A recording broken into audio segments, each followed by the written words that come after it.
Imagine traveling 13,000 kilometers through deserts, mountains, and empires just to deliver a piece of fabric. That's exactly what merchants did for over 1,000 years. This route had no official name, no single owner, and no map, but it connected the entire ancient world. It was called the Silk Road, and it changed everything. Let's start with the basics. The Silk Road was not actually one road. It was a massive network of trade routes connecting China in the east to the Mediterranean in the west. We're talking about a distance of roughly 13,000 kilometers crossing modern-day China, Central Asia, Persia, and into Europe. And here's something interesting. It wasn't called the Silk Road by the people who used it. That name was actually given by a German geographer named Ferdinand von Richthofen in 1877. The people who traveled it just called it the road.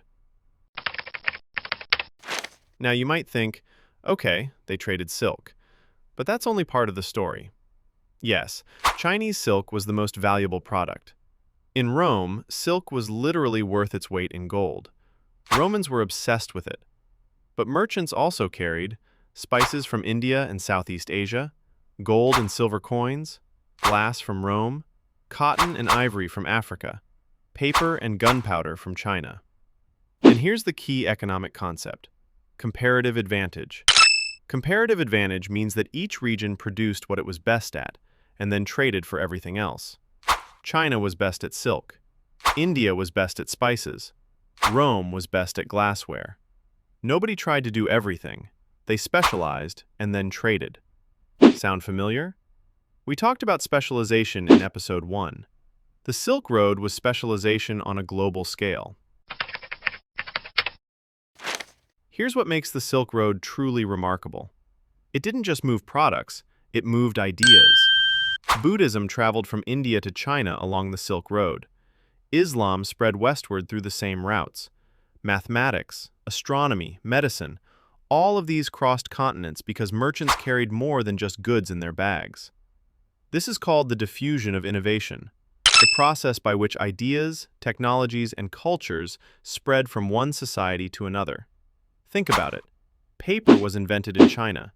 It reached Europe through the Silk Road. Without paper, no books, no universities, no scientific revolution. The Silk Road wasn't just a trade route. It was the internet of the ancient world.